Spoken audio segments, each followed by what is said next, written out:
Surat kepada perwira Roma yang menyatakan pengakuannya di bawah salib.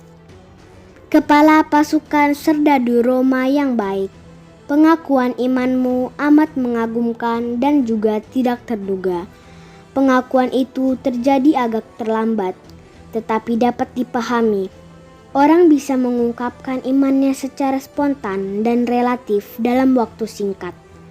Tetapi proses pengakuan iman yang normal selalu bertahap. Aku terkejut karena itu terjadi pada dirimu sebagai kepala pasukan. Apakah benih pengakuan itu sudah ada di Lithostrotos sewaktu aku dihina sebagai raja orang Yahudi dan serdadu-serdadumu memahkotai kepalaku dengan mahkota duri dan mengenakan mantel merah tua hampir sama seperti satu dari pakaian militer yang sudah usang sehingga engkau membuangnya? Apakah benih pengakuan iman itu sudah ada ketika Pilatus memerintah agar aku dicambuk? Ataukah sewaktu aku ada dalam perjalanan menuju Golgota dengan memikul palang salib di bahuku? Ataukah sementara aku ditelanjangi dengan segala luka-luka sekujur tubuh, atau ketika aku dipaku di kayu salib? Ataukah pada saat penderitaan yang tak tertahankan di kayu salib dan karena kata-kata yang aku ucapkan? Atau barangkali seluruh peristiwa yang terjadi sepanjang perjalanan menuju penyaliban ini menolong engkau untuk akhirnya mengakui bahwa aku adalah sungguh-sungguh anak Allah? Apakah ketika engkau mengakui aku sebagai anak Allah, engkau bermaksud mengimani pula Allah Bapakku? Atau apakah ketika engkau melihat aku, teringatlah engkau akan salah satu dari dewa-dewa orang Roma yang memiliki keberanian dan kekuatan seperti yang kuperlihatkan? Siapapun orang yang ada dalam pikiranmu, para muridku menafsirkan ungkapan spontanmu itu sebagai pengakuan imanmu tentang siapa aku, dan aku menerima begitulah yang terjadi. Tetapi pertanyaan yang hendak aku ajukan sekarang, apa yang terjadi sesudah peristiwa penyaliban itu? Apakah engkau pulang ke rumah sambil menepuk dada seperti banyak orang yang menyaksikan peristiwa penyalibanku?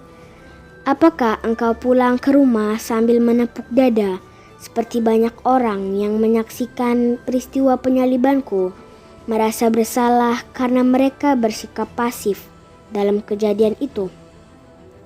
Apakah engkau membawa pulang sebagian dari jubahku yang dibagi-bagi oleh para serdadu di antara mereka? Apakah engkau juga mendapat bagian sobekan dari jubah panjang itu? Apakah engkau berbagi kisah pula tentang keyakinanmu akan aku dengan para serdadu yang bisa saja menolong mereka dalam perjalanan iman mereka? Yang penting dalam kehidupan iman adalah apa yang dilakukan seorang setelah menerima karunia. Kini aku telah bangkit. Apa yang engkau lakukan atas semua peristiwa ini? Para serdadumu dibayar oleh para imam-imam kanisah untuk menyebarkan berita bohong bahwa aku telah diambil oleh para rasulku sewaktu mereka masih tertidur lelap. Engkau sendiri pasti tidak yakin akan cerita itu. Maukah engkau memperhatikan serdadu batalionmu yang tertidur pada waktu ditugaskan untuk menjaga sekitar makamku?